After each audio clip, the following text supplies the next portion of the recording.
Hello, everyone, and welcome to Lorelines. Fowlin Hawk speaking. Today we are on episode 56, discussing the Void yet again. It has become intensely relevant once again, and so we are here. Welcoming the cast today, we have everyone except Arden, and I just wanted to say hello and I hope everyone had a good week. Welcome, everybody, to Lorelines. Hello! How's everybody doing? Fine. I'm doing well. You always say, how is everyone doing, but you never ask, who is everyone doing? Hey, everybody, who are you doing? Four Zama. people. Thanks for asking. Yay. Nice. Well, Always anyway, with the Azema bit. hey, listen, it's the new hotness, and then pretty soon we will have other new Everyone hotness. forgets about Vana. Everyone forgets about this and that. Hey, come 6.2, I'm not even going to know who Zama was. Also, happy Mother's Day to everyone. I hope you are either having fun with a mother, avoiding them if necessary, or, as a mother, I hope you're having a good day. Yes, and if you're in chat right now and not next to your mother, shame on you. Just I'm not in. No, if I'm you're not if next you're to in my 14, mother. just praise. I'm next to a praise mother. Eidolon. Wish right. Havana a Happy happy Mother's Day to Mother's Day. Violen. Mhm. Yeah, There exactly. you go.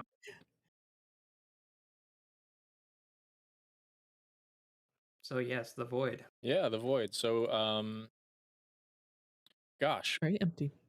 it's We ironically not empty at become all. It's filled with chaos and Indeed. critters, and It's empty of certain things, yeah. but not Chaos. That's It's not. Are you here to kill chaos? Sorry, I just finished Stranger in Paradise, so Do we want to take a quick 3 to 5 minute first. detour on My that? mind went to the 13th trilogy, then went to Strangers of Paradise. Mm-hmm. Yeah, it did a complete loop. Sludge says the void is full of hotties. To be honest, I mean, Fair. Scathic, Cloud of Darkness, Diablo. Scathic Yeah. best girl.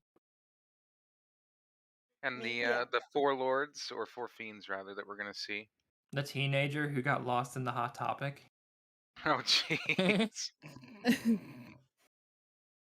Yeah, and Sylvan Unkauhai, or Unukauhai, as they actually finally said in game.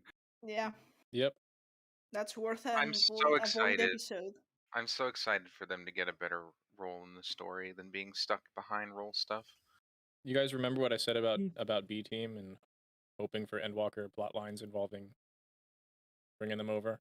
Like, Oh, yes. got basically got the Power Rangers on the first here, and we're trying to get them in the story again.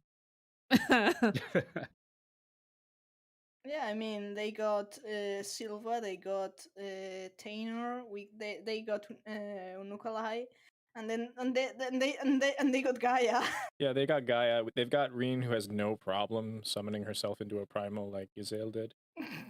Like, we got some strength This will over be there. easy. This will be easy. Also back Luke because knowledge. Yeah. Hello to everyone in chat. So yeah. Well, I guess in the interest of saving us from dead air, how do we want to begin? I mean, we have an outline here. Originally discussing the 13th and Igayorm. I'm assuming this is about Well, if them we're trying to discussing repair the Igiorum, Sunbreak. we're going to defer directly to Koberon, who is Yeah. going to rant. Let's get it. Let's get it. Tell us So, about what yeah, I happened mean, on the 13th before the story.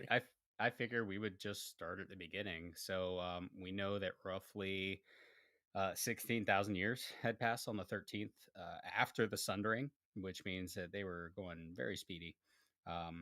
That's not quite accurate, but as of present day, about 16 to 20,000 years have passed. So give or take 4,000, 5,000.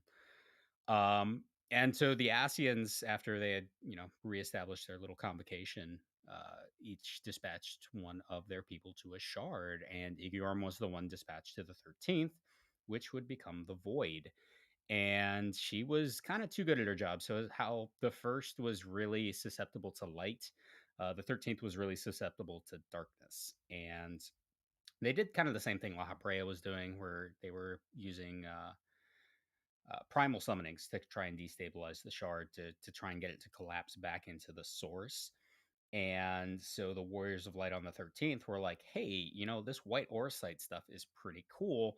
We can just trap all the ether of the primals in these and just kind of put them on a shelf and forget about them. And so they trapped the essence of the primals in the white auracite, but instead of, just kind of being locked away forever, it had this tendency to leach out ether. And because the warriors of light were the ones who had the auracite, it wound up corrupting them and turning them into these creatures that pretty much destroyed the world.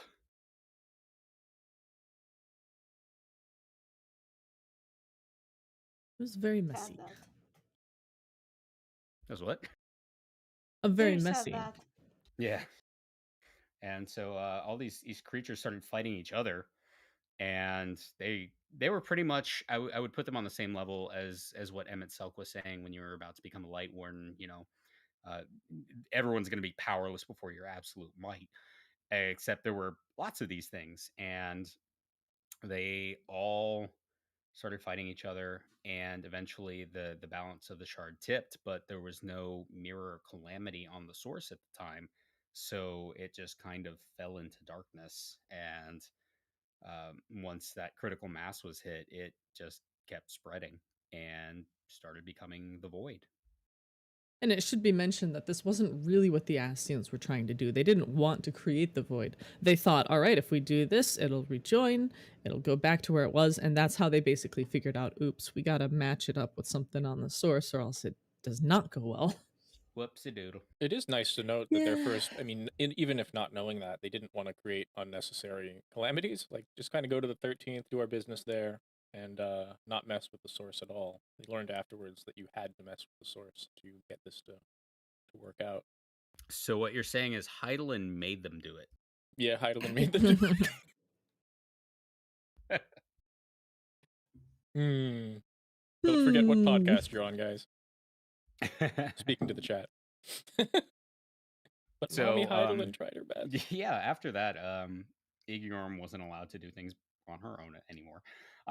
But Elidibus, I don't know if she wasn't allowed to, but I she may not mean- have had the confidence. Yeah, Next time I we think saw her, she's hanging out with La Brea, so yeah, it's a good joke. She's just been hanging out with La Brea for the last, however many tens of thousands of years. But Playing pool, getting in fights. yeah, this is where Elidibus really came into play, I think, for the first time after the Sundering, because his role was to maintain balance, and I think this is why. And so he said, well, let's see what we can do to use this situation. Let's take some of the Warriors of Light here, tell them, there might be a way to restore the 13th if you go screw over some other shards, and we can use them to rejoin those shards. So Elidibus just kind of kept Unukalhai in stasis for however long, until he popped up in Heavensward during the Warring Triad. And Ciela or Silva, he dropped on the first, to kind of guide Ardbert and the Warriors of Light on the first to really instigating the flood of light. I don't know if anyone here has played the role quests or not, but they go into all of this so that Ciela was actually the one who was the Shadow Lord, or Silva was, and she was part of their group. And it's really interesting if you watch the opening cutscene for 1.0, she's actually in that as well. It's not the group from the first, but she is in it. Yep, she's Yeah, it's meant to the, mirror. She's there. The Shadow Keeper, because the Yes. Shadow Yeah. Lord Shadowkeeper. is from near. Hey, listen, it happens. Shadowkeeper, thank you. Yes. But yes, eventually she turned into a giant dog, and they beat her. Hey, does it have 3 heads because Mitron and Logriff were part of that wolf? I think they were observing, and then Albert decided to spare Silva and went straight for Mitron and Logriff, which is what caused the flood of light. More like The power he was they channeling didn't on an want- already light aspected world was too much. To be fair, they didn't want the flood of light to happen either, because it would be the same result as the 13th. It would be a useless void of light. They just wanted to get a bit, the imbalance and stuff, and that would been achieved by fighting Silva. But then Arbor decided to do his thing and went straight for Matron and Logriff, and that's when things well. Yeah, Yeah. and The role quest discuss a little how it was like this carefully calculated thing, and then when he went off plan, that was when it went bad. yeah, so he was supposed to kill Silva, not spare her. But when he spared her, it created an extra crystal of light for him, which is what tipped everything. As soon as he killed Mishar and Logriff, there was no darkness to counterbalance that extra crystal, and it fell towards light. We did everything right, and now our world's being erased. That was his own damn fault for listening to Asians, isn't it? Well, and in fairness, he didn't know he was listening to Asians, but yes. And they didn't expect him to do what he did with Silva. But that would have never happened if Heidelin hadn't sundered the world. Hmm. Happy Mother's Day. She tried hard and did her best. All right, Moose. We're gonna every time you say something like that, I'm just gonna echo it with this. It'll be our joke for the day.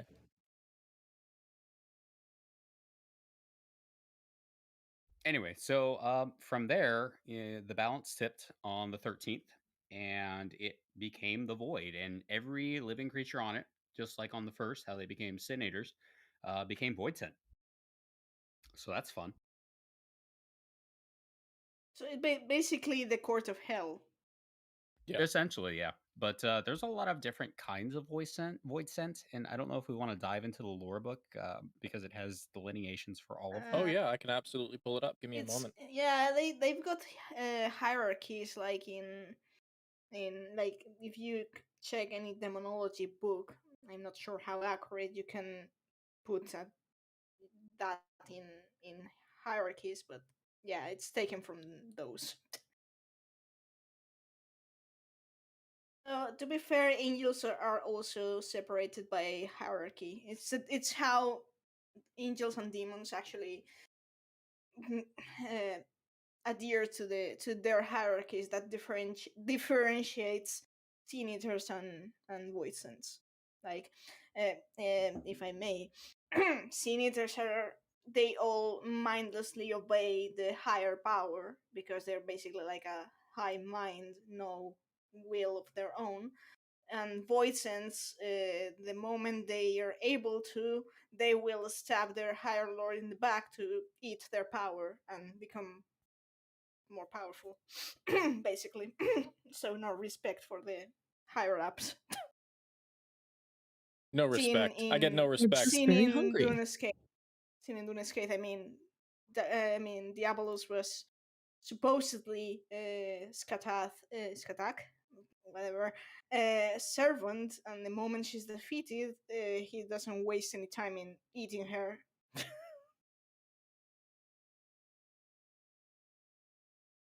One Hey, thing we I have think some is friends really... in the chat. Did you all notice? Hey, soldier, how you doing? No, Hey. I think it's really interesting. I'm looking at the different kinds of Void Sent in the lore book right now. How just common they are. We've got the Gremlins in Amdapor Keep, the page 64s, the Deep Eyes in Western Korthus. They're all Void Sent. The Mudsuds by Alighieri, they're Void Sent too. They're just kind of wandering out in the wilderness, and they're everywhere. Even the Flans are fucking Void Sent. Yeah, everything's Void Sent. Why is the world terrible? It's the Void Sent. They did it. But I think it's really interesting that if we look back before the 13th fell on the source, it would have been completely absent of Void Sent. And I think that's just really interesting to consider that there was a point in time where Void Sent started appearing, and there was a point where they were none at all. I've got the book up, page 296. If you own it, we'll treat this like a religious text here. Charlian propaganda. I'm just seeing Hydaline Will of Light sensing treachery at the hands of Zodiac. I'm like, yeah, no.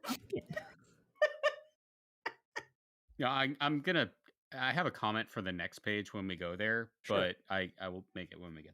I don't necessarily want to read from the book, but we are here.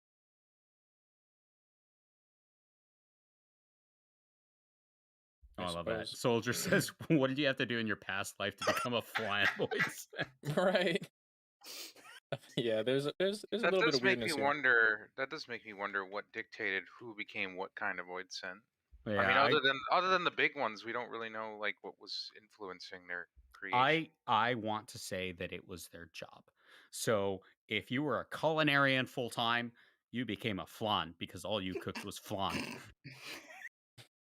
So I have a question on this, and it's I don't know. You might find it relevant or interesting, but we know that sin eaters, you don't have to be a human, right? There's bears, there's dire mites, the whole shebang. So not necessarily every one of these was a person. These are monsters It's that you're twisted by saying the darkness. But dynamites, they're just bugs. yeah, But they're the just one we bugs. fight in Totorak was That was enhanced by La Habrea. Yeah.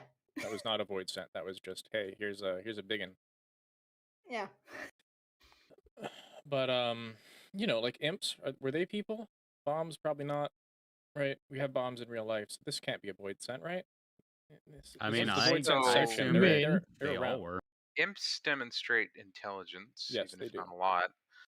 We know that we're told at least that on the first Eros, the boss in Katana Ravel, is made of several animals together. So I assume there are some animals. I would assume anything that seems intelligent and talks is probably not an animal, though. Probably. Okay, I guess since we are is a Gaelic sorry. cats are void Yeah. scent. So that's what I want to bring up is Yeah. the Gaily cat.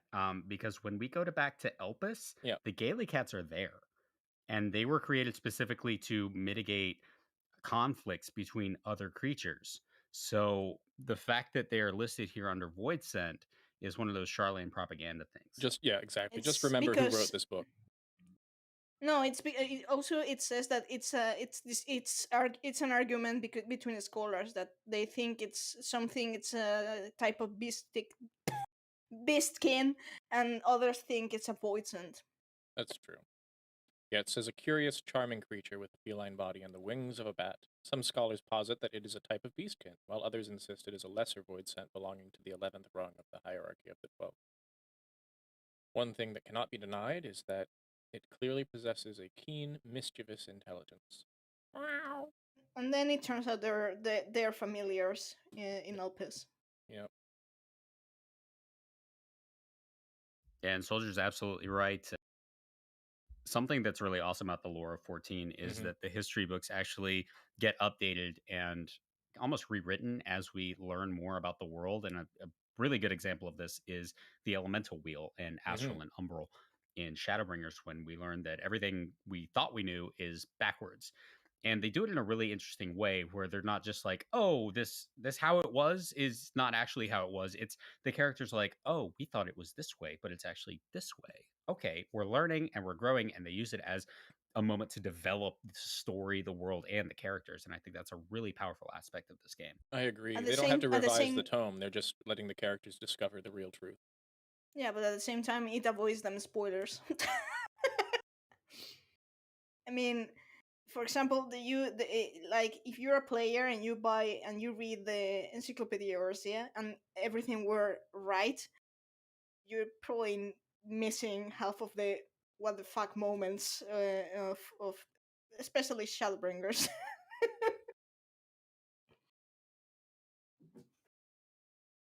I can't wait for that third lore book. I can't wait I'm for that either. salivating for it.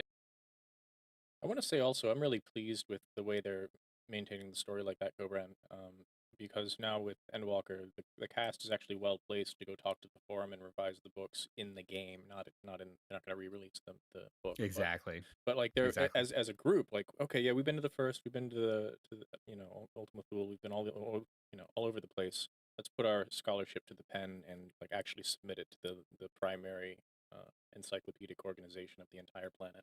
Let's go ahead and do that.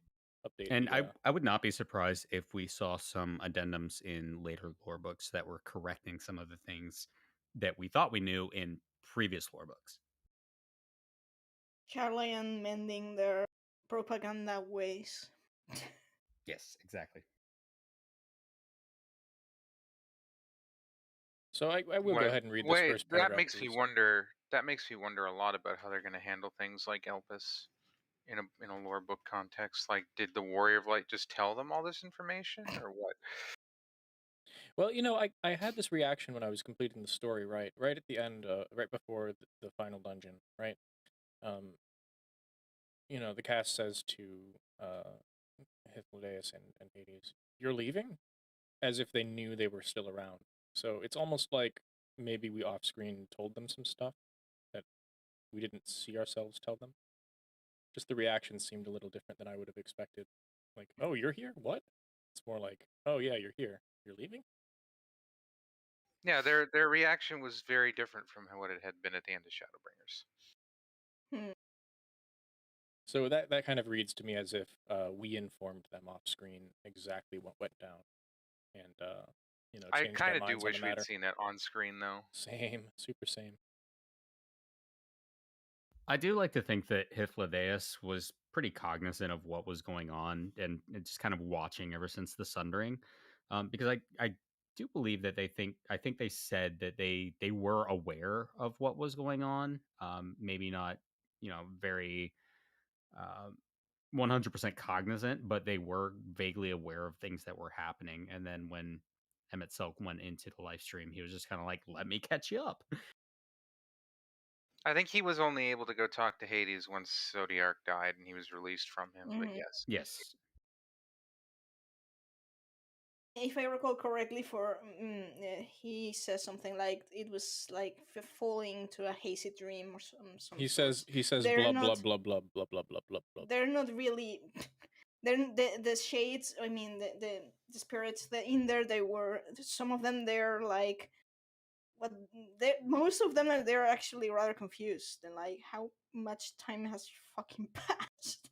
For some of them, it's like it's been shorter time than 12,000 years. I like to think Hades' response was, "Shut up. I don't care. I don't care. Stop it. Let me he says sleep." while carrying a lot.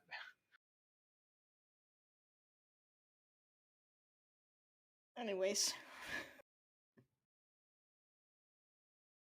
So yeah, so we had the Void sent. They're a thing, and the Void kind of was really quiet until the Third Era. And Fal, I'm gonna let you talk about this since you did the Third Era video. Unless we want to keep going lore book, I'm totally cool with that. I guess the last thing I'd mention here is just to reiterate about this book. The first couple sentences here say, if the recent treatises penned by the scions of the Seventh Dawn are to be believed, Hydaelyn may be more than a realm created and ruled by the Pantheon of 12, but also the embodiment of two sentient beings, the eponymous mother of our world and her antithesis, the Zodiark. The main point being that even at this early stage, they were taking what our little club thought was the truth as worthy of entering into this encyclopedia. and they put a confirmed lie into a chronicle book. Yeah. Hey, listen, you do what you can when you have the info. Revise Yep. it later. We'll get a third edition or something. And keep in mind, this book came out around or after Heavensward dropped, but before Stormblood, and they hadn't really worked everything out yet. So there was no ancient world at this point. It probably really was literally just the conflict between Hydaelyn and Zodiark created the Void, and this was the world. And then they kind of decided, let's do something that's not terrible with the Ascians.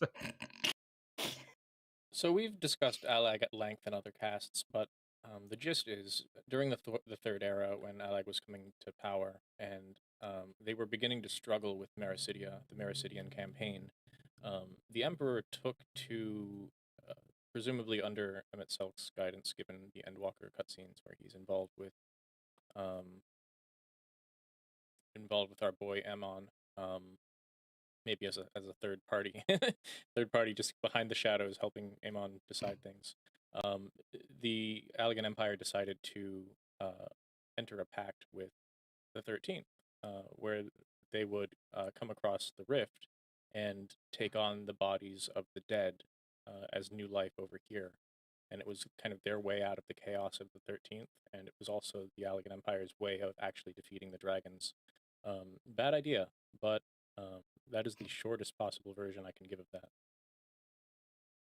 The way we later come to understand the hierarchy of the void, the cloud of darkness seems to be, of course, a very powerful voidsent, but not the overruler of the voidsent. So Shanne probably entered just a pact with the cloud of darkness alone, and the hordes of voidsent that crossed through the Allegan Void Gate were those who were under the cloud of darkness ruled. So basically, the cloud of darkness's court. Because later we find Skatak, and then there's another powerful voidsens, the ones that we've been seeing in some side quests and now in 6.1 stuff, you know. It's a really good point. And it's really interesting with the current story, the 6.1 story that you brought up, where we're seeing presumably other. I'll just cut to the chase. Golbez is probably one of the 12 leaders of the 13th. We'll see what happens in 6.2. But he refers to the cloud of darkness not being some wisp you would easily defeat, and so that indicates that this was not a unified pact, right? It's not the entire 13th making a pact with Sunday. It's much more likely to be what Meowth said, just the voidsent under the cloud of darkness's banner coming across. Yep. And that's actually kind of what they highlighted. And this is something I was wrong about. Because the pact, I had assumed that the pact was with the void at large, but Graha in 6.1 confirms that when the cloud of darkness died, the pact was nullified, meaning that the pact was just with the cloud of darkness, not the void at large. In short, this changes things. Indeed. I mean, technically, I mean, in Shadowbringers, one cannot reason or parley with a Sin Eater unless it's Fothry, and the result is pretty much, well. It's no. This is my world. Yeah, basically. And but if we end up going into the 13th, we may find amenable voidsents. Like, there may be factions. I'm not saying amenable like they're good or altruistic, or but even if it's just to mess up with another court of voidsents, I can see a group of voidsents being up to help us just to fuck up with the other ones. So I don't know how tight we want to follow the outline. There's so much to discuss in the actual current patch and how that influences everything before. But we had a bit of a cursory history lesson planned. We do have some info from 6.1, right? Like, during the Merisitian War, we know now that Exdeath was trying to follow his sibling through a void gate that she was trying to close, and didn't quite Ritra tried to follow Asdaya. Yeah. My apologies. Ritra tried to follow Exdeath, who was going through the rift to hopefully close a gate, and didn't quite make it, and so he has a deep felt grief about not being able to save his sister, and that's where we are in the patch now. And the explanation for why this wasn't in any of the Allegan textbooks was basically, as far as the Allegans were concerned, this was a rogue dragon doing a suicide dive into the gate, and why would we remark about this at all? We're fighting the dragons in the Merisitian War. This doesn't matter. This is just a casualty. Move on. So it wasn't even recorded. This is just something that remains in Ritra's memory. So that's really interesting. I'm really pleased that they're developing the dragons this way. We waited a very long time after Heaven's Ward to get any real meaty lore, and between the subzone of Ultima Thule and Exdeath being still a player after the expansion MSQ is really nice to me. I really enjoy this. I'm sure the Allegans were like, which dragon was that? Yeah, which Oh. dragon? One of them. Well, one down. Don't have to worry about that one. You know. I say it that way because this was a brood, one of the first brood. So this is not, like a Drake from Corthus or something. This is one of the big ones. And but yeah, 1 down, 6 to go, something like this.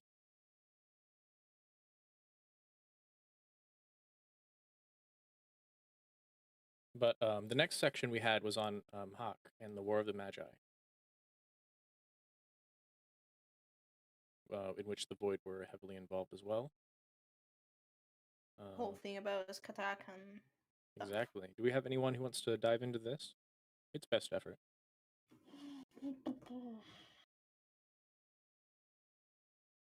Well, first of all, I have to say, seeing Kate Sith in Elpis was like, welp.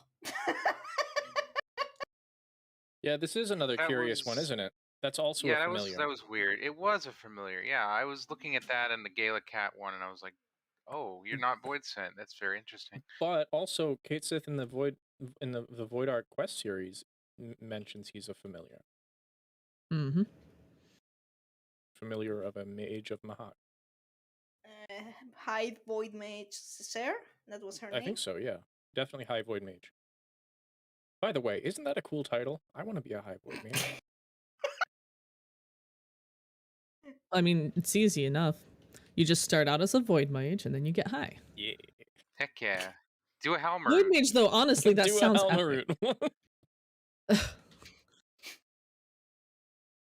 But if I understood correctly, but my memory is a bit rusty on the Shadows of Mac series. Though I'm quite excited because if we're delving into the void, they may make the Shadow of Mac series mandatory, which would be cool. I'd be because, okay you with know, that, to be honest. Yeah. I mean, first, the Crystal Tower series, now it would be reasonable that this Shadow of Mac would be mandatory too. But anyways, and basically, the as far as I understood, well, of course, we're introduced by Leofard and the crew of the Sky Pirates, and that they're tracking down some weird airship that's wandering the Sea of Clouds as the Void Ark. And then we find Kate Sith there after, well, we screw up once again by allowing Diabolos to send the coffin of Skatak back into the void. And that's when we learn that the Void Ark was powered by void sense trapped within to save the people of Mac from the flood of the sixth Umbral Calamity. No, stupid people. But in the end, something went wrong, and then they made the entire structure. The Void Ark was meant to transport the people of Mac from the Xiii and Saltmoor into Dunescaith, which was of course floating, so they wouldn't have to fear the flood. But the Void Sense went on a rampage, and then there was no mage to ever inhabit Dunescaith. Sad. I did find it So- now. Under Diabolos, it mentions the name. It is High Void Mage Cesare. Yeah. Yeah. That. Yeah, there's actually a section on the void magics that Mahak used during the Fifth Astral Era. If you want, I can read it. Please, thank you. So, although the Magi were known masters of black magic, the extent of their power was not limited to Shatoto's school of spellcraft. Towards the autumn years of the Fifth Astral Era, the civilization had become perfecting void magics, the summoning and manipulation of creatures known as void sent from beyond the corporeal realm. And this is what I attribute to all the void sent we see kind of wandering around the landscape. A report by the scholars of the nominated observers of artifacts historical defines the void as an otherworld parallel to the one which man dwells. Abnormal events can weaken the veil between worlds, tearing it asunder and allowing the void sent to invade the material realm. tearing it asunder and Sorry, I said that. These fiends have depraved appetite and seek our world merely to consume the aether it contains, allowing neither beast nor man to stand in their way. And it also goes on to say that the mages of the Allegan Empire had previously experimented in forging covenants with the demons of the void in hopes of harnessing the creature's powers. The Magi expanded on this, adding extra protection to their experiments so as not to invite the same fate that befell the Allegans. To this end, the mages developed an occult device, the Null Stone, to preserve themselves and their city should a pact be broken. If the feral being, excuse me, if the feral being using the Null Stone to sever its ties to the corporeal realm, it was in mastering this power that the Magi came to believe in their civilization's supremacy over all others, eventually driving them to war. So this is an incredible achievement, to be honest. As you were speaking, I was thinking about how when we go into the Crystal Tower and then World of Darkness, there are crazy void sent over there for sure. But going through Heaven's Ward specifically, it seems like a lot more high class void sent are present in the the Void Arc series, and we've got Echidna who's actually bound to the Void Arc. I think with the exception of Diabolos, who we know the Diabolos weapon from the Bosnia series, the Allegans made a suit for him, a freaking mecha suit for Diabolos. Most of these are just present from this period onward rather than the Third Era. And I don't know if that's remarkable to anyone else, but it just kind of came to mind. That actually gives me an idea and makes me wonder if we end up doing like what Meow said, like actually like well, I don't want to say befriend, but ally with any of the Void Sent to screw over other Void Sent as part of our efforts to like get a foothold in the Void. If we would actually like go to the lengths of giving them a vessel like the Allegans did with Diabolos and others. For my part, I actually think it's perfectly reasonable, knowing what we now know, to befriend or form an alliance on the 13th for the purposes of restoring or saving the 13th. The reason I think this is because of Xenos' Void Sense saying this world bereft of heroes, as if he wants there to be heroes. And then the Four Fiends and Golbez scene saying, for the I forget if he uses the word restoration, but anyway, they're trying to fix the star, meaning their shard. So they give a shit, and they're not all ravenous, horrifying monsters.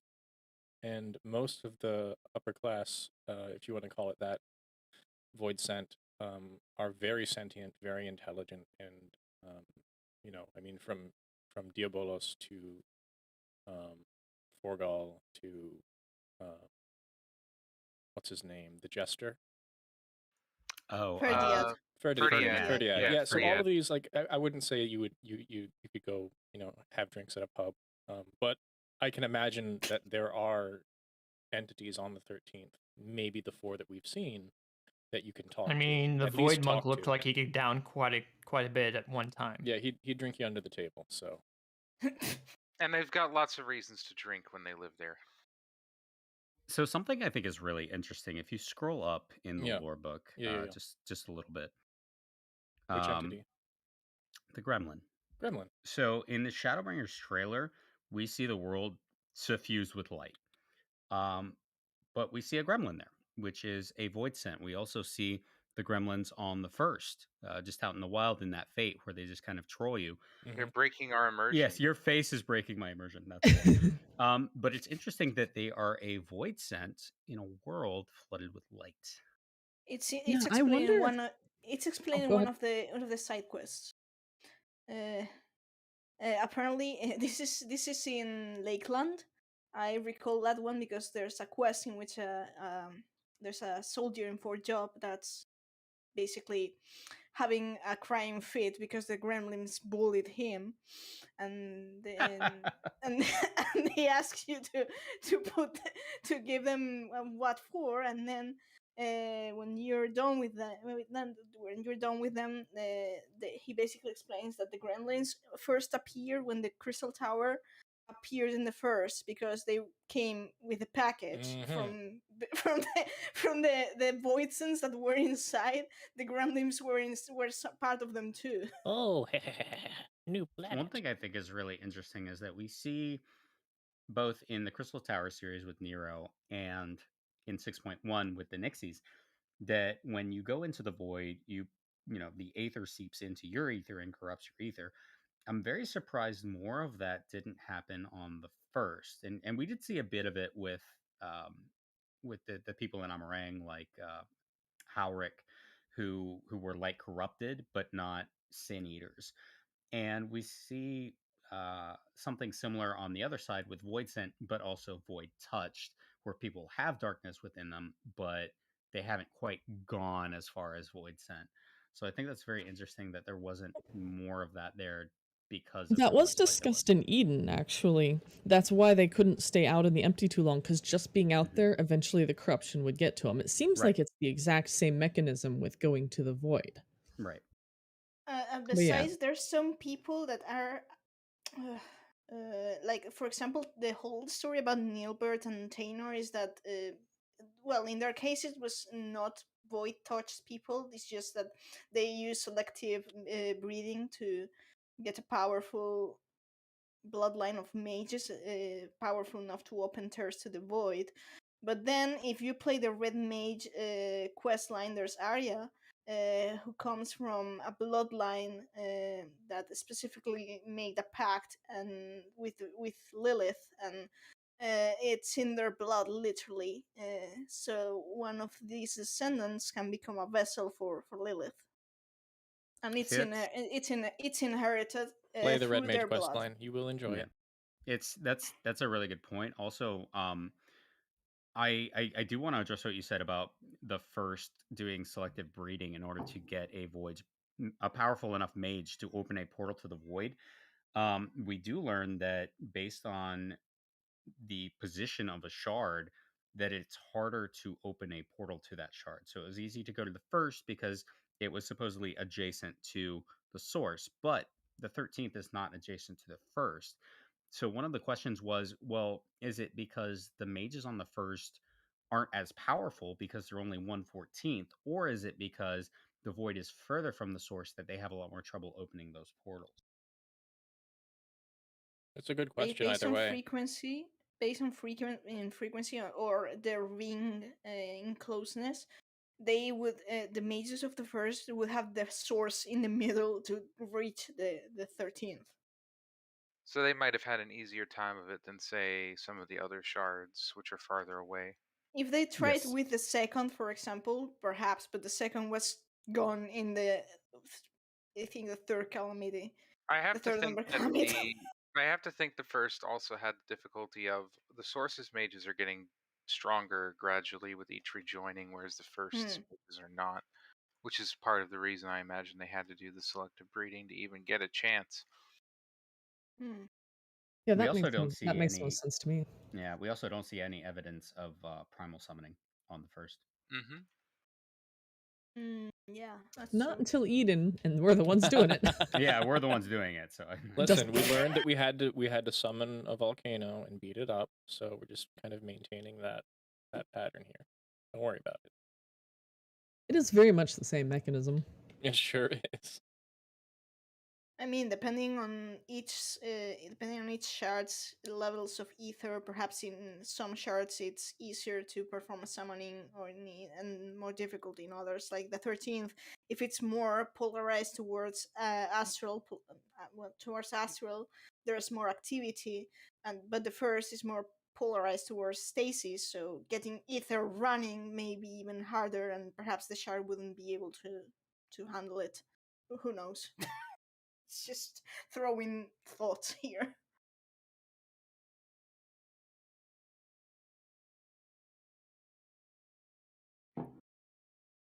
I'm sorry, I'm looking up I'm looking up things on the Shadow Dragon. Yeah. Oh. Yep. Oh, you mean Astasia? I mean Shadow Dragon, sorry. Yes.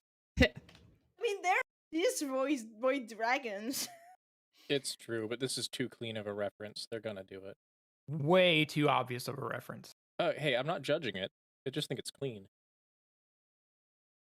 I mean, it's not impossible that I don't really know how dragons breathe, but it's not impossible that Azadaja couldn't have, you know. In. Well, so here's what I'll say, Meowth. It's not typical that they just take a straight rip referencing the prior title, right? So Golbez's Shadow Dragon in 4 didn't even get an explanation exactly. It was much more like Rydia's summoning, where she could just summon the Mist Dragon. In fact, they had the exact same model. It's just one is dark and one is mist element or whatever. And so in that game, you kind of have to presume that he's summoning a monster rather than it being a literal pet. But I think he calls it a pet, and so in 14 it wouldn't be Final that Fantasy IV dumb. in So 4. Yeah.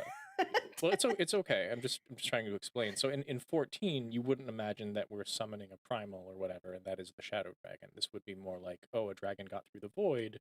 Where did it go? Brita couldn't find his sister. Where could they shoe this in? And with them using Golbez's armor model and the 4 fiends, 4 elemental lords, right there in the cutscene, you have to imagine that's where they're going with this. So apologies for anybody who has not done 6.2, which hasn't come out yet, but probably it's going to come in some manner, I would think. And at least Ayumi's on board with me here. Oh, For the I'm record, I too. did not Yeah. think of this hypothesis, but I agree that it's very likely.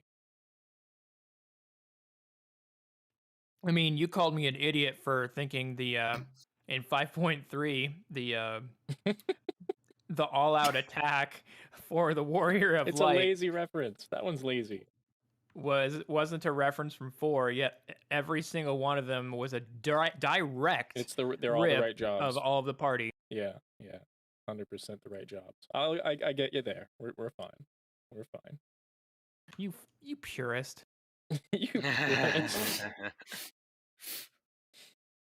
They weren't Lalafels. They were human children. There is only a couple of mages in the entire franchise that can cast twin cast, and Palom and Porum are Yes. among them. The mechanics of the fight bear it out. I'll concede, Ayumi.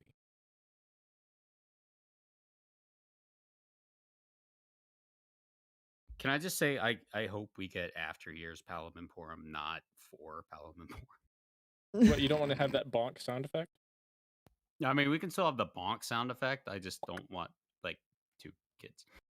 So the boy twin kept being late to mage class, and he was kind of a rascal, and the sister was the responsible one. I wonder where we've seen that before. It's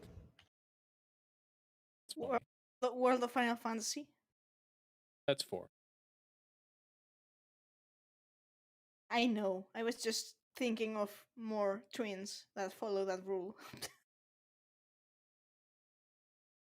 I mean, I got it, but hush. I mean, in the 14 main story, our twins are very much the opposite, right? Alize is kind of the rascal. Yeah, Alice is the Leroy Jenkins one, and Alfina is the one who has to clean up the mess And afterwards. correct everybody's grammar. She's about to do a great many reckless things. Oh, I love that quote so much. I have to wonder how her parents would react. Emilians would be like, "You go, girl," and Fortunate would be like having a heart attack. Yes, exactly. Pretty much. Down Sounds that about Warrior right. of Light. Sorry, totally a tangent, but we were talking about Vena and Azema earlier. I don't know. Emiliance has my vote. You're right. That is a tangent. Happy Mother's Day, Let's- Emilian. But we are Let's go getting back on topic. we are getting custom deliveries for her soon, so you'll be able to see her a lot more. Yay. I demand all of you throw out your Emperor's new clothes right now. No, no. I mean, the effect will be the same. I'll still be naked. Yee. Oh my. Anyways, back to the void. What? A void of clothing. That's what I was gonna. Yeah. The void Throw it touch. away, How people. about that? Throw The void it touch. away. We were talking about the void touch. That's actually just our alternate podcast name. Oh my god, people, I'm trying to keep you on topic. We love you. A real hot topic. Ayumi is seriously trying to talk about the void, channeling Exdeath. You have the floor. Are some of us avoiding the topic? Ah. Get out. Give Slime in to your band. anger. Anyways.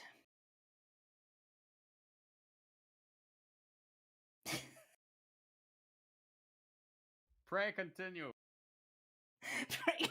Pray continue. I'm ceding the floor for a few moments. I'll be right back. So yes, the void touched. you- Let's talk about them.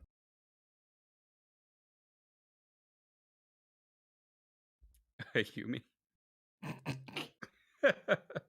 So I'm looking for the entry right now in the lore book, but from memory, void touch are basically like light corrupted but for dark, but they're not full void sent. They are just influenced by void energy.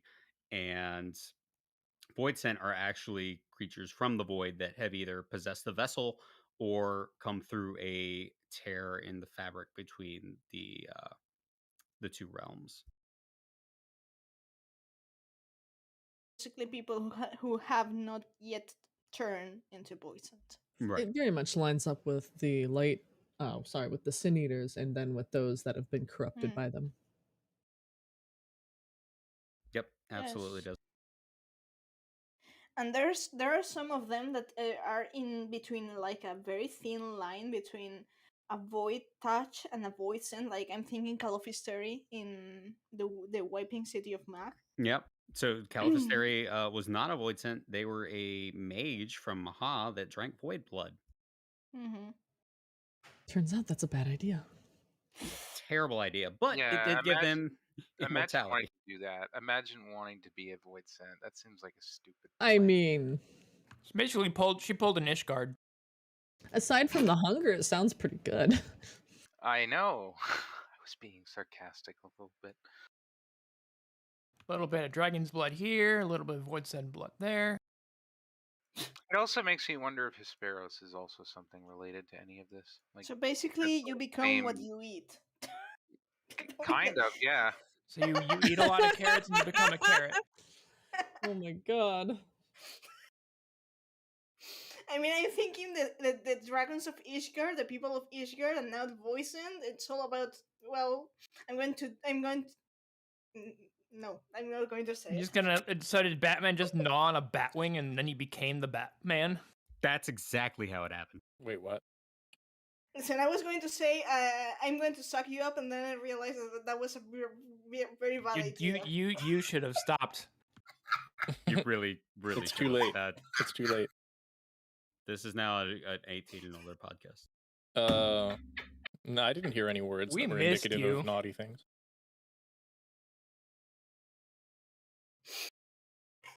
Although we can no longer hear you laughing and crying.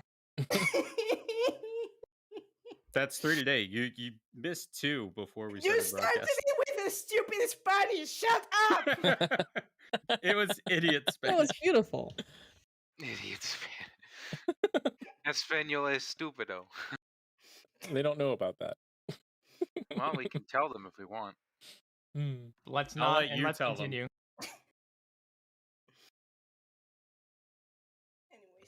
Anyways. All right, where did we yes, leave off? anyways. So let's go. Have we gone over Kukling and how he isn't one of the what we thought he was? We have not. Because we originally thought he was one of the Orosite, or rather one of the Orosite ones that was on the source. Instead, he was one of the Orosite users that was on the 13th. Which is kind of crazy to think about, actually. It makes me wonder if we're going to see any more instances of that. If we're going to find any more instances of that on other shards. We were fully expecting him to show up in the Bosnia and Evil storylines, and instead, of getting our direct references to 12 and all that, we get him in the Void Arc storyline. And then we find out later that it was either a he or a she, whoever did it, was a denizen of the 13th who got a hold of the Orosite and kind of went crazy with it. Yeah, so the entry here says, one theory places the Void's formation in the hands of champions such as Cuchulainn, who wielded a stone known as Orosite to conquer their plane's primals. The weapon, however, possessed by a fatal imperfection, a propensity to bleed primal energies.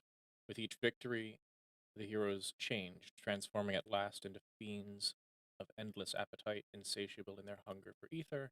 They ultimately went to war over the star's ever-dwindling life force. It was during this war that the flood of darkness was unleashed. So here's the thing: in the 13th, they're quoted as using Orosite, but not specifically white Orosite, right? That's right. We presume that this is the Orosite Because type we white see Orosite, in Ivalice. because white Orosite in 2.4, when we introduced to Moonbrida, it says that it's actually a Charlayan invention, and rather recent at that. That's right. So that's why the whole thing about Orosite triggers me, and that's why I made a video on fucking Orosite. By the way, because... watch it. Everybody should watch that video. Yes, it's really good. What was I saying? Yes, Ultima. And Ultima really triggers me because in the Vosgian notes it says that the only source of Orosite is Ultima. And if it exists in the 13th, then Ultima either have to be around in the 13th or be around in the Unsundered theories. We can touch on this a little bit deeper, I think. Yeah. And this is a good topic. I really hope that we encounter Ultima and Pandemonium. That'd be cool. I also hope this because I'm expecting it to be in the Unsundered world and that it's going to have a connection to you-know-who. So, distinctions, right? So the white Orosite that we get with Moonbrida is a much more imperfect version of this class of Orosite that can maintain entities and images for a long time and then reabsorb them. And they have a corrosive quality. Like, you will get turned if you use them. But they're a much better soul battery than the white Orosite we have from Charlian, which immediately starts leaking. You have to shatter the crystal to kill an Ascian once they're inside it, or else they'll just pop right back out. So I don't know that they're a different.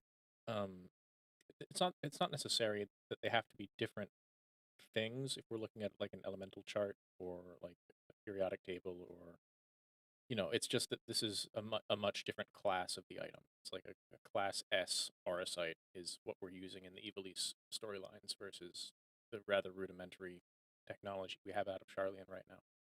Yeah, I see it as a matter of capacity, whereas, the more pure the Orosite is, the more ether it can hold. White Orosite being the most spacious. So because Unsundered Souls are freaking massive, you would need something on the level of white Orosite to contain it, whereas regular Orosite wouldn't be able to hold all of it. Now, this is curious because we have Ultima the High Seraph, who is quoted as being the source of all Orosite, and her battle dialogue is, I am Ivalice. So like I am your mother. I am your maker. I am Ivalice. Oh, hey, I am the only god. Happy Mother's Day, Ultima. Yeah, I am the only god. I take this very seriously. I know it's an alliance raid, but all of these end up being main story. None of them are just random tangents that you can't integrate the story as a whole, right? So the fact that she says that is either a deeply held belief or there's some angle of truth in it. I am the only god is pretty horrifying. So yeah, we win, but be afraid. We know is that Hydaelyn duked it out with Ultima at some point. That's all we know. That's right. Or either sent Ramza and the other and the gang to duke it out with Ultima, which they failed. This last thing I'll say on Ultima, you guys are welcome to take the wheel after this, but this was the only encounter I have had in all of Final Fantasy XIV that got my adrenaline pumping to the degree it did. Like all these other fights are very meaningful and they're much more prone to bringing tears out of me. But this fight was like, uh-oh, and I felt my heart rate rise like 20 points. So that's me. That's all foul. But Thunder God Seed. Oh god. that was The white. awesome. Yeah. That was awesome. But yeah, Ultima the High Seraph, the music coming Those in that and- played tactics. Yeah, it's a tactics vibe for sure. I mean, if you play tactics and you see the Thunder God, you're like, oh fuck me. Crush armor, crush helm. It's like I'm screwed. So I guess the follow-up to this is presuming Ultima existed before and that she's not lying, and that the lore book on her, entry on her, indicates that she came to the source from outer space. Like that's kind of the dialogue in this book. I could turn to it, but that's not today's topic. It's No. totally possible that she was on the 13th. I don't know. It's an open door, at least. But yeah, I see it in terms of If she did come from outer space, that is a rip straight from Genova. Totally. I'm okay with it. But I would be willing to accept that this book is wrong, and outer space just means the rift, and the rift means the 13th. It's a very easy path. I don't know, right? Yeah, maybe it's but- the Unsundered World, as you said. That would fit too. Pandemonium's a really good spot for that. the way I see it, we get to know a bit more about the Lucavi and stuff by Bodja. And Bodja ended up with the Dalriada and the Diabolos armament, which is, of course, a reference to the Void. So it's like subtly tying up the Lucavi and the 13th, and I'm like, okay. That Allegan Harrier had me raising my eyebrows a bit too. Just the name of it. Hmm. This is another example where, yeah, we won, but be afraid. Like the scene at the end of that encounter when it's up in the air and has such immense power that this could have been another calamity very easily. Could have been. So Diabolos. Yeah, Diabolos.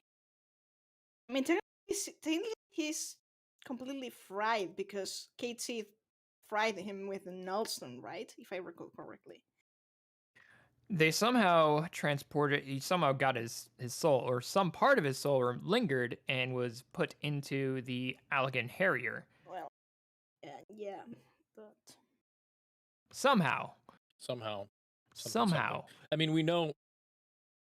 You know, Either that this or- is it's actually helpful because the weapons quests in Shadowbringers, somebody was recording the data of all of our fights, so I wouldn't be surprised if, well, The kind of hard to beginnings put of my- Diabolos, pretty much, it actually says so right there on the page. High Void Mage Cessair conducted the summoning of this powerful void scent, believing that merely the threat of such a weapon would frighten the Amdapori into submission, effectively ending the War of the Magi without further bloodshed. Scroll up a little bit. The Coven, Mock's ruling body of Magi, disagreed and commanded that scroll down, Let's scroll actually, down, sorry. yeah.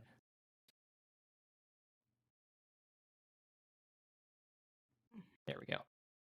There we go. Mock's ruling body of Magi disagreed and commanded that Diabolos be sent to destroy the ancient city. A feat that the creature would have accomplished were it not for the collective efforts of the Amdapor's white mages. So they sealed We him away. essentially just sealed him within the city.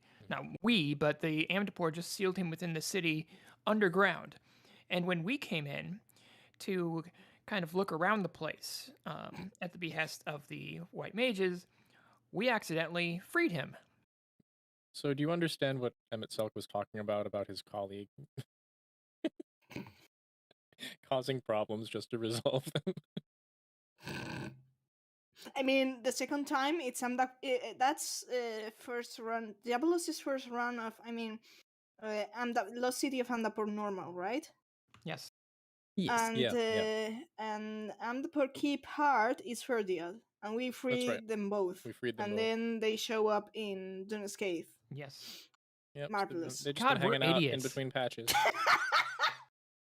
You say that, but it was a lot of fun fighting them. We should do It's it my again. favorite Listen, dungeon we from that free void expansion. sent by our own will, and then we start thinking we can't even remember what primals we faced. The go-kart. We fought the go-kart, right? Everyone knows the go-kart. go-kart. Yeah, that's what I think it was. What was That's how we- Ramen? I think he was a horse. Yeah, that's it. The comedy. We've been hit one too many times on the head. Wait, one too many times? How many times? Speak for yourself. So Diabolos, I mentioned this earlier, but the fact that the Allegan Harrier is present and that it's for Diabolos, and then this text says that that the Magi summoned him again. Did he go home for a bit? Was that the implication Probably. here? Did Diabolos go back to the 13th and then come back during the War of the Magi and then get sealed? Not impossible. Or was he here the whole time? Either that, I think either that, or the Diablo armament is Alag. How should I put this? Is Alag replicating Diabolos's power? So it's not that he was ever inside, but that the Elegans replicated what he could do. So the Allegan, I'm pulling this straight from the card, the Bosnia data log, entry. yeah. So the Allegans long believed that the Voidsent could make for powerful thralls. However, there were two key obstacles in their weaponization. Firstly, there is the matter of preparing a suitable host. The strength of the Voidsent one may summon is largely dictated by the vessel it would occupy. The entity that might inhabit the corpse of a Curl, for example, would be several orders of magnitude weaker than the one inhabiting the corpse of a behemoth. Secondly, and perhaps most importantly, was the unpredictable nature of Voidsent and their need to feast on ether. A binding spell could be cast at the time of their summoning to subjugate them, but the efficacy of these incantations drops significantly when employed against the higher echelons of Voidsent. In short, the Allegans required immeasurably powerful hosts and an equally potent means of binding these creatures to their will. Neither could be obtained through natural means, and so, as one might expect, the Allegans turned to science for solutions. In the end, they chose to use genetically augmented components to create what they believed to be the perfect host, paired with the restraints used to imprison Merisitian dragons. The weapon discovered in Zadnor was in all likelihood an interim vessel for Diabolos, a demonic voidsent believed to occupy the second rung of the voidal hierarchy. It was not be easily summoned, much less bound, and so researchers speculate that it could not have been encountered until after Emperor Zande formed the pact which opened the gateway to the world of darkness. Moreover, it is quite possible the ancient allies intended to unleash this chimeric monstrosity upon the fledgling nation of Bosnia to test its capabilities. Though we but glimpsed its power, it appears that the Allegans succeeded in creating a formidable addition to their arsenal, perhaps even comparable to that of the Ultima Weapon. It remains to be seen if more weapons lie buried beneath the plateaus of Zadnor. So this is a critical entry to understand, and it makes me think about how insane the war in Merisitia must have been. We have seen the Ultima Weapon. Yes, it's enormous. This thing is way different. This is a massive, like, weapon of mass destruction, crazy, huge. I don't even know how to describe this Diabolos armament. It has all of It's the crazy. abilities of Diabolos as when he had when we fought him. But amped up. I mean, this is not. Yes. And so this is what trips me up a little bit, right? I mean, it has Diabolos dialogue that sounds an awful lot like him. We know we nullstoned him, so I just don't know what's going on here. Whether it was ever actually his host, or whether it just kind of sit dormant and this is the base technology without a host, or from what I believe, we nullstoned him, but part of his lingering essence remained, and it just kind of somehow found its way into the host's vessel that it was originally intended for. So this was the fourth Seymour battle. So is the fifth one going to be in the actual void when we go there, and he's going to be alive and be like, "Well, now you get to see me in the fullness of my power because I'm in my actual home." Yeah, this is my actual body, and we know from Xenus's void scent that they go home. So Yeah, and it's like, Um, I well, want you to you know. had to you didn't have enough time like bullying me in your own home. You had to come to mine and Because bully me here. the war of the Magi was afterwards, so he could have easily escaped from the Allegan Harrier, which is another name for the Diabolos armament, and just since he was in prison, he was unable to get back to the Harrier. So I'm just imagining though what we thought you were saying. We show up in the void, and he's like, "You again? Go away!" How many times do we got to teach you this lesson, old man? it just Oh, becomes a boy. Team Rocket episode, Oh no. reversed. He is one of my favorite bosses, and I didn't used to feel this way, but just putting everything together between the dungeon and the Alliance raid and then Bazia, man, what a cool. Just to me. These gravity And powers are just really cool. it is, yes.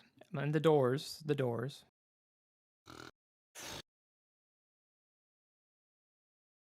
And there's Echidna. Echidna, yeah. Echidna is the name of an alluring void scent. I Bound don't know within the what enigmatic exactly void they art. see as alluring, except It's butt in the air, hands down. Sorry. I'm with Meowth on that one. Yeah, I don't This know. is a literal technical description of Echidna. Yeah, a little. When it little separates it's on three- screen, guys. It's When on it screen. separates into three parts, there is a It separates into three. Lamia there. There's a Lamia, yeah. yeah. It is pretty horrifying. I mean, I don't know what kind of Pixels. Well, Too many sharp edges. too many sharp edges. Well, listen, Arden's not here, so I am happy to be a sharp Damn. edge whenever you need it. I'm going on mute. that's fair. Anyway, It's almost like we were talking about time travel or something. Interestingly, Yeah. Echidna is from Greek. yes. Means can mean viper or refers to the mythical creature that gave birth to the Hydra. I couldn't remember what it came from. I didn't know the bit about Hydra. Didn't either. Yeah, the Void Mages of Mahak City that thrived during the Fifth Astral Era were said to have employed this fiendish entity as a strategic weapon in their endless conflicts. Scholars conjecture that as a member of Void Sent nobility, Echidna would likely occupy one of the higher rungs of the hierarchy. The bit about the hierarchy, it's hard to kind of line it up. They say Ferdiad is a third rung. Diabolos, does it mention it here? Technically, he technically serves as Katak. Echidna does too, Yeah. and I think Forgal does too. I don't know. I think all of them, all of the Mac raid series serves Katak. Or Skathak, or whatever. I don't It know has how a to proper pronounce it. pronunciation that we aren't using in lore. I mean, I know it's. I know even when I'm trying to, It's a Gaelic thing that- pronounce yeah, her it's not- name, it's Gaelic. It's like It's I'm not going to probably sound butchering like it reads. It just isn't. Yeah, and so I guess Diabolos. So, what do we think about Skathak really? Because I mean, she's supposed to be the queen, and She's a She's- lolly. She's odd because she uses both light and darkness in her attacks, and it's like you're a void sent. Yeah. Maybe she remembers a little bit of her time as a warrior of light, assuming she was one of them. it's very likely because just in terms of the mythology, right? Yeah, the top dog Void Sent were probably all warriors of light. Yeah. I imagine Ununkalhai and Sayela would have ended up like that if they had stayed. Absolutely would have. Yeah. Indeed. And then we would She's have a been talking lolly about. who wore her tights too tight. What? No. So her, I mean, limb, tentacles, whatever they are, they Puppet magic. No, I was going to Uh, say that the combination of colors, it's pretty much like an elegant tombstone of poetics. Which is weird, but Speaking of like that kind of stuff too, I'd really be interested to see when we go to the void if we're actually going to be able to do any echo flashbacks to see what any of them might have looked like before they got transformed. That'd be I would neat. like that. I think maybe, yeah, that would be a really good touch. I forget. Did we already talk about Did we already talk about the cutscene at the end of 6.1? Only briefly. I brought it up maybe 30 Okay. minutes ago. Go back into it. Definitely. So, who else has extreme suspicions about why they kept flashing the camera up to the hole in the sky? Maybe to differentiate that environment from where the four fiends and Golbez are. Well, so we used the screenshot for our There, announcement today, right? I mean, other than it looks like the eye of a hurricane, right? But there Right. is definitely a point to be made when you face the camera up there not once but twice. It's like, what are you trying to show us up there? What are you hinting at? What is up there? It Also, the reminds last me time of we the were in World of Darkness, it was a lot darker. Mm-mm. It It actually reminds Fair. me kind of of the had center of the sky when it was being starfall. right. Yes. It's almost like a reverse starfall. Instead of there being fire in the sky, it's just a void, like a black hole eating things. Yes. Yeah. The I the mean, World of Darkness though had like a starry kind of sky almost. It did. did. It It didn't was have a any lot like darker. it didn't have anything like a storm. One thing I like to consider is that darkness is not homogeneous across the 13th, so there are There some could voids also, where it's more condensed than others. and it could also have a day and night cycle. Yeah, I was Very thinking true. more along the day-night cycle aspect. Well, Because Maybe if day you look and at the night. lighting, yeah, like it has a night sky, but during the day maybe it has like a storm. All that what they know is that there's no light Right. whatsoever. Well, that's what I mean. Like, it's perpetual darkness. I mean, it's like it would be like cloudy essentially, but no It's sun. everlasting darkness. I have a Yeah. thought. I have a thought. It's a shot in the dark. I'm just throwing it at the dartboard. We killed the cloud of darkness. Maybe Yes. she had all the weather, and now we got gray skies and light because the cloud of darkness was creating a pall of darkness and also was hoarding all the clouds. Go.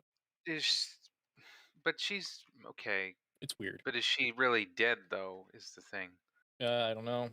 They were like, Hard to kill oh, the we have weather. to run away now because we Bested. actually haven't killed her, and we've got Uni and Doga to do their sacrifice thing to close the rift. I mean, Graha says that when the cloud was killed, the pact was, but you can't trust the narrator in this game. It's very right. much They revealed They as may you have play it. assumed it was that we killed the cloud, The but we didn't really. 4 fiends referred to it as bested the cloud of darkness, not killed or defeated. Thank you for the clarification. I missed that. So we'll go in there and encounter like all of these void sent that we thought we'd killed and realize, oh, well, we only just killed them on our world, or in the case of Cloud of Darkness, we only bested them. I mean, if you go kill a bunch of void sent in northern Thanalan and come back like 15 minutes later, they're back. I I mean, hate that. technically, if we go by comparison, in Northrend, every time we kill a light warden, which is not the it's not like the highest light warden. It's just the high lord, the overlord of an area. That area is released from everlasting light, so it could be the same, more or less, I- in the I 13th. think because that the consumption of the void was in the flood of darkness was complete, that we don't have that. Like, for example, in Norvrand, we know that if you get damaged by a sin eater, you're going to slow the aspect to life to light and become a sin eater because you have this oppressive blanket of light. But just being in Norvrand doesn't make you turn into a sin eater. Being in the empty does. So there is a distinction there, and the void doesn't have that as far as we know. So, yes, and we know that, darkness is pretty much suffused into the void at large, But that doesn't mean that each of the quote unquote rulers of the void don't have an elemental aspect to them. So, for instance, if we kill Cloud of Darkness and they were aspected to Umbral or Astral Lightning, and then that's suddenly gone, maybe it would, release some clouds and have less of a dark atmosphere. I don't know. I Kind of like linked how we did in Eden. I linked the pic in Discord, Val. Okay, will do.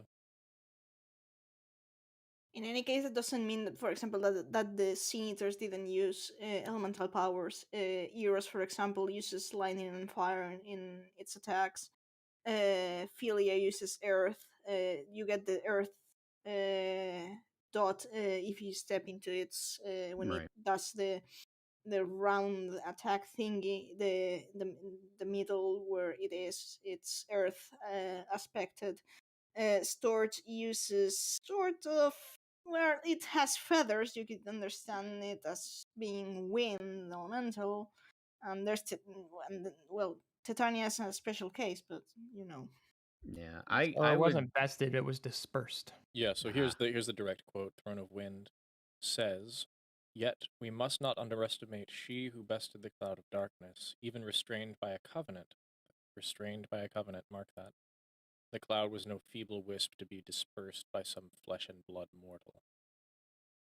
If she wants, if she comes back, she may become meaner than she already was, That's because right. no longer restrained by a covenant. Great. Enjoy that. Yeah, so I one thing think we that's got to pretty remember. clear. Yeah, one thing we got to remember about light and dark, though, is that they're polarities, not elements in 14. Mhm. So you can have, umbral earth or astral earth, that, one is aspected to dark, one's aspected to light. It doesn't really change the fact that it's earth. It's just how that manifests. I mean, there's elements that are naturally aspected towards light or dark, which if you see the elemental wheel, then those aspected to umbral are uh, fire, ice, and wind, Right. and those aspected to astral are water, lightning, and earth. Right. But doesn't mean that there's interchanging polarities between them. I have a thought experiment for you guys.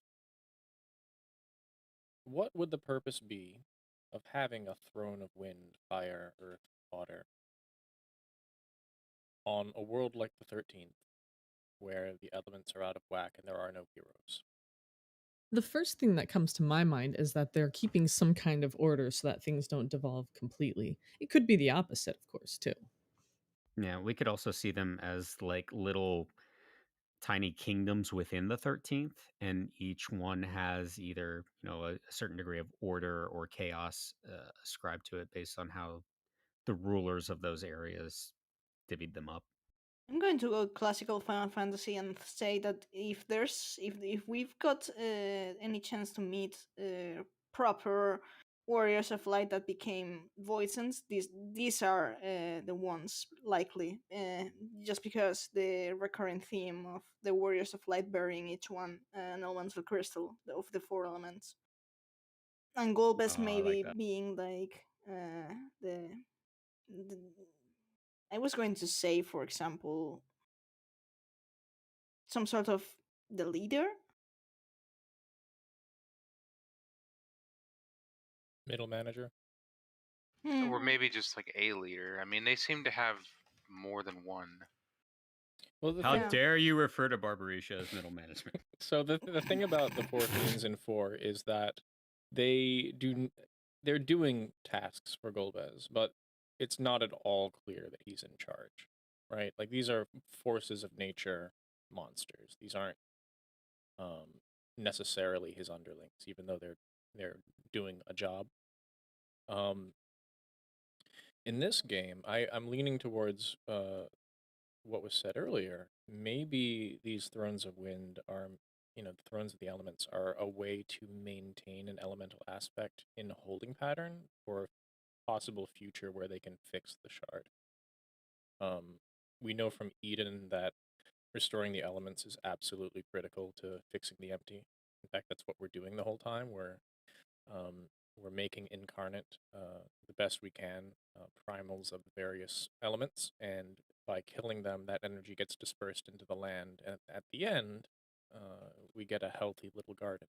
So I wouldn't be surprised if they came upon a similar plan, and for however many millennia this has taken, these four are trying to do that job to try to hold on to those elemental But you energies. see, the thing Yeah. is, of course, I get this. Like, I get that this is a direct reference to classical Final Fantasies.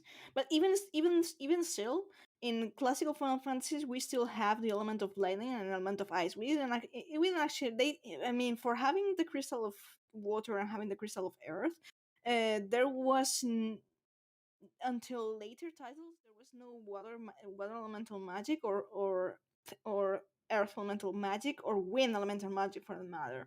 So in that aspect there, but in Final Fantasy 14, in which all of the elements are important, I'm kind of missing a throne of lightning and throne of ice. Because if this were the setup, there's only 4 elements out of 6, you know? Maybe they were only able to salvage that many elements when things Or went maybe shit. Onoclai and Silva are the missing lightning and ice thrones. Another idea that I just had was if and when they bring Xiii and potentially, I guess, Rain and Gaia and other characters from the first into this environment to help with things, maybe they could bring Eden. The entire damn Oh, robot. We talked they're about gonna this before. Yeah, they're gonna Although- dunk Eden into the void. This is why I said Although Power Eden- Rangers, bring the Although Megazord. Eden is a little bit buried at the moment, so maybe not that idea. They could just like at least take the idea of like, well, we did this with Eden, maybe we need just another Eden. Either way, I'm really interested in Dunk it pursuing like the this. Vol. Dunk it No, like I the mean, Fall. I mean, if Eden was about getting ether and releasing it, maybe in this case, what we have to do is just taking ether. Maybe, I don't know.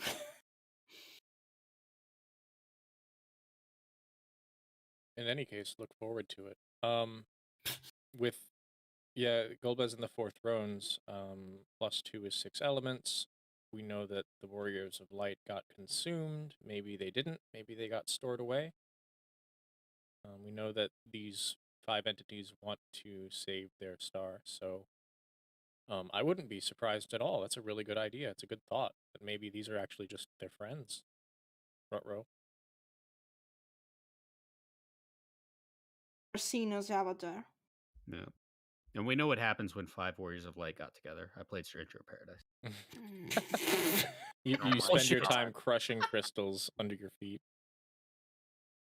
That is Smashing. bullshit. I mean, respect to Jack Garland, please. So I was watching a friend play this title earlier yesterday, and I haven't played it. I probably won't buy it. I'm not saying don't buy it. I'm sure it's awesome. I just don't have time to play games. And so I'm watching them in this high fantasy Final Fantasy armor, right? And he's got one of these like 1920s mafia dude hats on. Oh geez, And like I'm like, Is it the scene where he pulls out the earbuds? no, he was just running through a dungeon. But the what's That's the funny scene I about was it is like referring how wrong the style is. Like some dude in like regular fantasy armor, but he's wearing a hat. I'm like, all right. Reminded me of the trailer where he's just wearing like.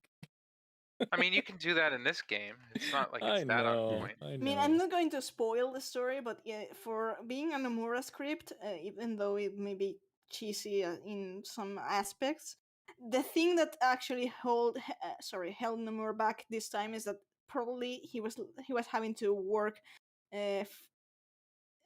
from a title that already existed, and it made sense. And I'm not going to make any spoilers. I actually like the story of Strangers of Paradise. Go enjoy it, definitely. Respects to Jack Garland, please.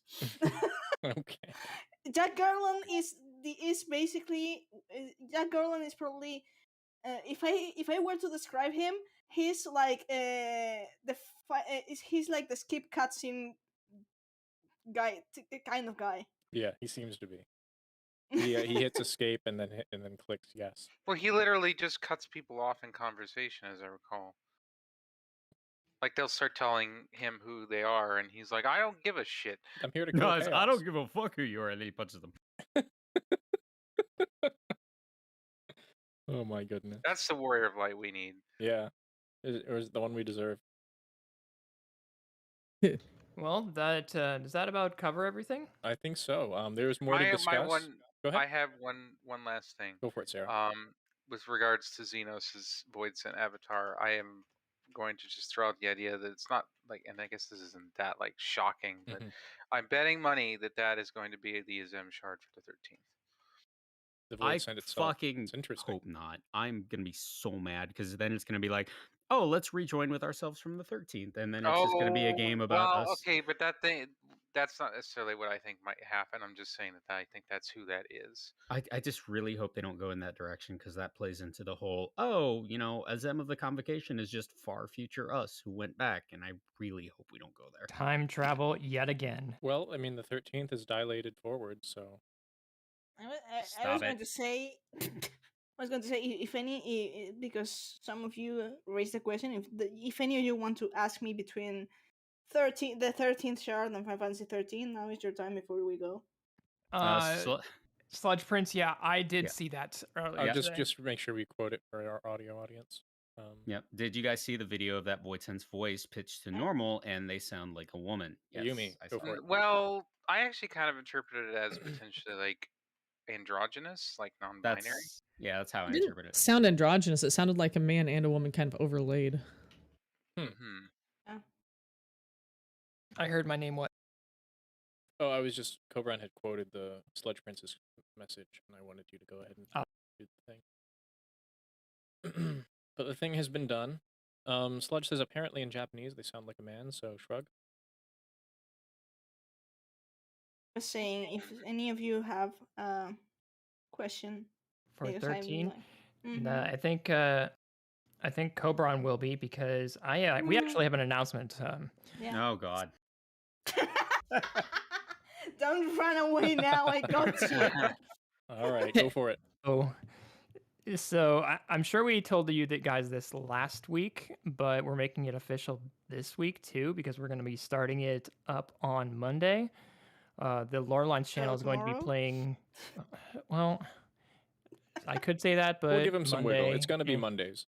Yeah, Mondays, and as well as various other days throughout the week. But we're going to be playing other games on the channel. So we will have the crew kind of jump in and kind of tag in alongside and comment and give our thoughts on the game as well. We're going to be starting with Final Fantasy 13. Cobran is going to be giving his playthrough, and Meowth is going to be right there alongside giving her thoughts. Yeah, this started because I was like, all right, you know what? I'm going to give Final Fantasy 13 a try this morning. And I started playing, and I got like 3 hours into the game, and I was like just commenting on it casually in our Discord, and everyone's like, you need to stream this. And I was like, all right, fine. Because I was just like, not just that, you were pinging me like, what's like, for example, with the Garlean flag, and I was like, the Garlean flag's in like the first 2 hours of the game. I was like, holy shit. Where's this I mean, Neela can tell you because he was around for the Lord I Run for the entirety of it. So yeah, but just to preface, I've never played 13 before. I'm going into it completely blind. I have no idea what's going on. So that's just a thing. But yeah, that's what we're going to be doing. We'll be playing different games. It won't even be Final Fantasy either. We'll be playing. Well, gosh, what can we'll be playing? Yeah, we're playing like RPGs. Could throw out all sorts of different things. One thing I'm trying very hard. Be Dragon Age. Trying very hard to drag people into playing Divinity Original Sin 2 with me. Yeah. Oh, I absolutely would do that with you, Neela. Do it. Totally, 100%. Just set a time and day. Oh, that's Guild Wars 2. So Divinity Original Sin is a turn-based isometric. I've thought about streaming Star Wars: The Old Republic. So. Ooh, I would join you for that, Ayumi. That'd be a good excuse Y'all are on to fire it up again. Parasite Eve. I don't actually know what server I'm on anymore. I might be on Starforge Did they I know release they that for Steam? servers again. Yeah, we can play Parasite. I want to say that they did. I have lots of characters on both Republic and Empire, so. And I Yeah, think I we've have- yet to decide who's going to stream tactics. It's gonna be Oh. me because I've never played it or Vagrant You know what Story, that means, Meowth? and I own them both. Meowth, we're gonna do this. Yes. I also have another announcement too. Since now that Endwalker's been released and we've gone through the story a bit more, and we've finished up pretty much all of our dailies for the Nier quests, we're going to be making a follow-up Nier video for our channel. Oh yes. With Meowth and I, because in addition to that, ever since the Nier Raid's release, Nier Replicant version 1.22 repeating, of course, has been released. Oh, that reminds me. They're doing Emmett Selk for that mobile game. Mhm. And I'm like, Too. what? Yeah, so in more detail, that's the Nier game, So correct? that comes out on Tuesday, and I've actually been playing that game, so I have everyone leveled up, and I will be recording my playthrough for that. Please, yes. Tell us what happened. Doesn't Yes. it Oh, come yeah. in the Japanese version though? It's global version.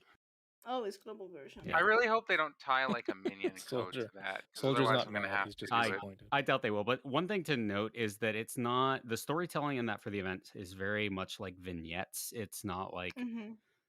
super specific about what happens. It would just be like tangential, like, you know, what did Emmett Selk have for breakfast this day? And I then want to he- know. yeah, you know, but that's just, it's kind of interesting how they put everything together. But because Ishikawa is writing it, it's going to be character relevant in some way. Right. So it's still going to be relevant to 14 lore. So I will So be we gotta recording know. that. And It's likely that they got René Zellweger to voice it in if it's Hades narrating the thing.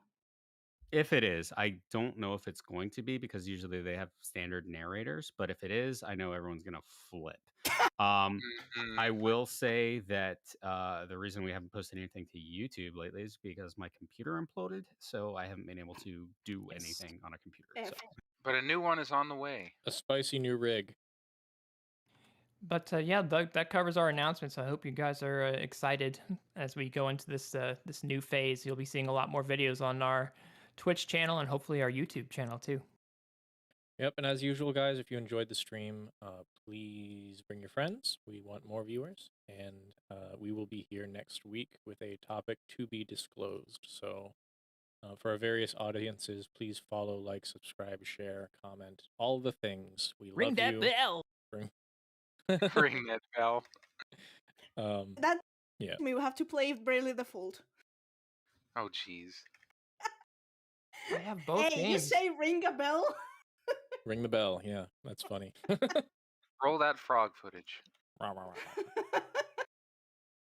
All right, I guess we'll close out here. It's been an absolute pleasure as usual, guys. This has been Lorelines, signing off. Take care, everyone. Day. Bye.